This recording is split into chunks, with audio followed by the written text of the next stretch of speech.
Hello everyone and welcome back to PixarNerd Studios, where today we have a very special video lined up, because today I'm drawing Venom versus KNULL. And that's something I've been wanting to draw for a very long time since I started reading Donny Cates' Venom run for Marvel Comics. For those of you who don't know, KNULL is the god of the symbiotes in Marvel Comics. He created all of the symbiotes by himself, and then they all turned evil and imprisoned him in a prison made out of their own bodies. However, since the end of Absolute Carnage, KNULL has escaped his symbiote prison and has been making his way towards Earth. So this is where I get my main inspiration for my drawing, as KNULL is on Earth attacking Venom and Spider-Man. However, since I normally don't draw KNULL most of the time and normally just draw Venom and Spider-Man, I decided to take a few hours and discover what KNULL would look like in my style. Hence this 27-second long speed draw of me just coming up with what KNULL would look like. So I hope you enjoy it. It's very short, but it gets to the point.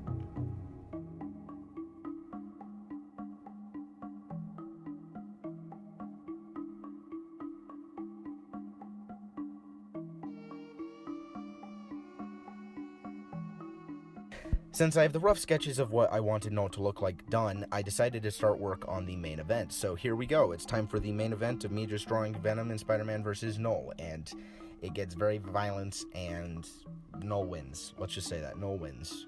So I already came up with the idea of what pose I wanted KNULL to be doing in the drawing, except I kept messing up over and over again, so I just had to start over and went with a different cartoonier approach.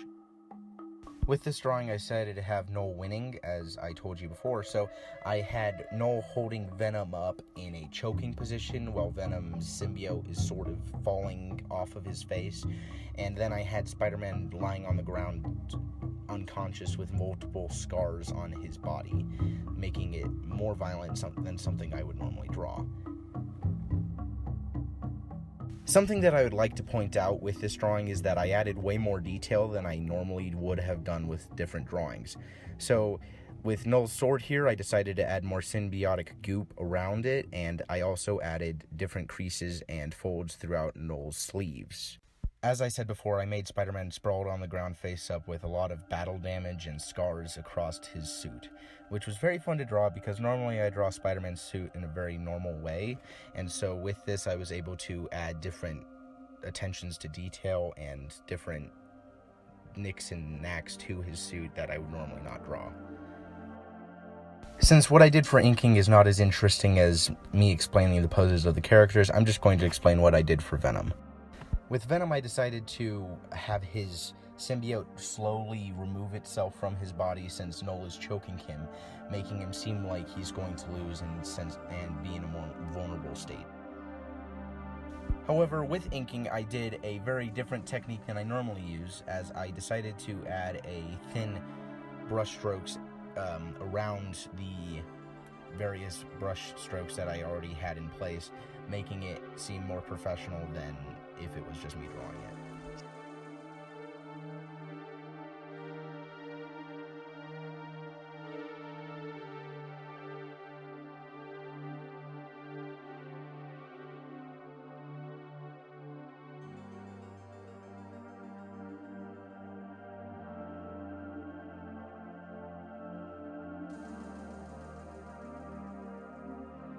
Now it's time for the fun part, because with this drawing, I decided not to do the normal click and fill that I normally do, and I decided to go and actually scribble in all of the colors, and that made it take more time, but I feel like the effect was worth it. Another fun tidbit about this drawing is that I decided to use Copic shades instead of the normal shades that I come up with, because I decided to experiment with the shades since I just got some Copic markers that I can use, and I decided to experiment with digital Copic markers in order to get more knowledge about them.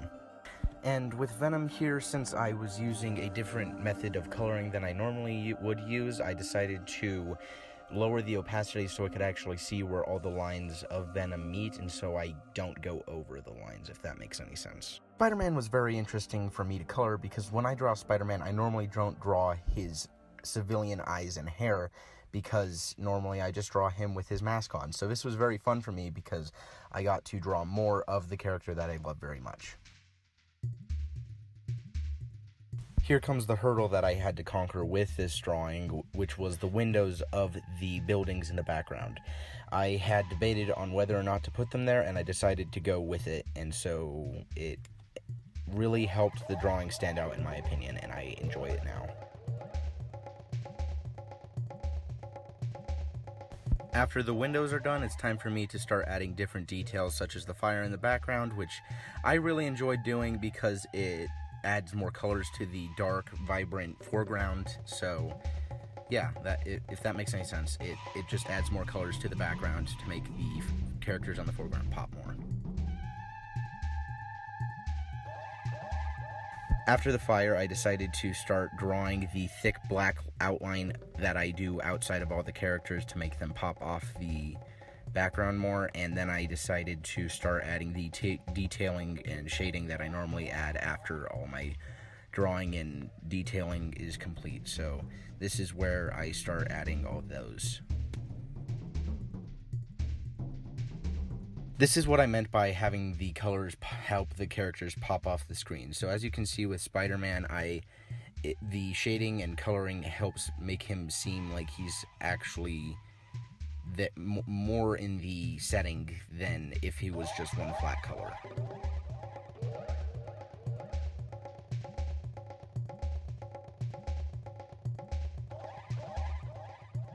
So there we go. It's a finished drawing. So are you guys ready to see it? Because I'm very excited to show you guys because this is one of my favorite drawings I've ever done.